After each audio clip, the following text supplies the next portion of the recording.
Hi, this is Daryl Pereira, sitting in the Paris Hotel in Las Vegas here for the AT&T Developers Summit and Hackathon. Quite an event, and the hackathon's underway, got started yesterday morning, and bigger than the AT&T crowd have put on in the past. There's over 250 attendants and participants taking part this year. Something that's really stood out for me this time has been that there's really a movement away from just pure mobile design and mobile development, where you might think of where you've got a mobile application, you have a cloud service or a server sitting up somewhere that you would then have the mobile app and then the cloud piece then interacting together. Seems to be a lot more movement towards thinking of mobile in a much broader sense.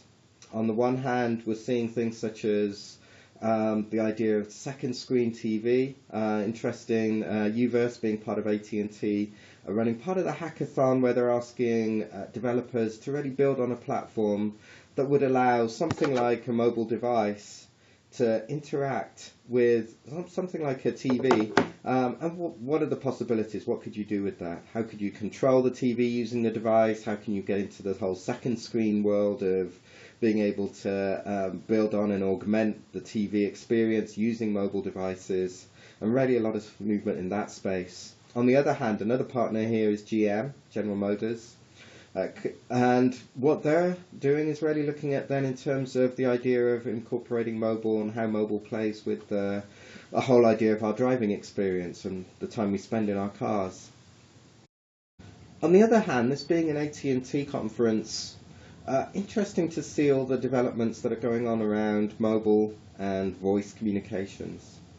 There's been, for me, it was a new discovery, seeing the whole web RTC and what's been coming through in that realm, around areas such as being able to make calls from within the browser.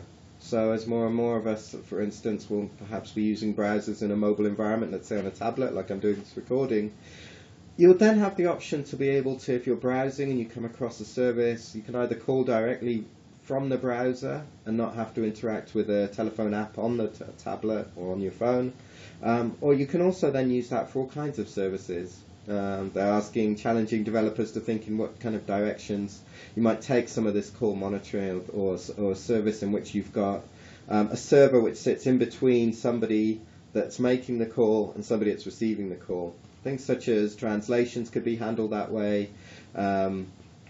You could do things such as be able to provide more information on customer service, if the call's being monitored, and it can transcribe the information, say, coming from a customer, and be able to instantly put up information, either directly feed that to the customer or perhaps give it to the customer service rep so they can be more intelligible in the response they deliver to that customer. So some real fascinating things going on here.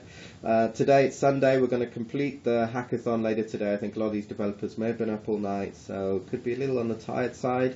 There's going to be some great presentations looking forward to later, and there's a lot of points for presentations, so also seeing a strong mix of teams, not just development teams, but also a lot of business development folks and people that can really think through how to look at a solution, look at something that's been developed and be able to translate that into a story and be able to make that meaningful to effectively the judging panel, who in some respects could be seen as a kind of VC panel, the kind of folks that you'd be pitching to say, hey, this is why you need to back this idea.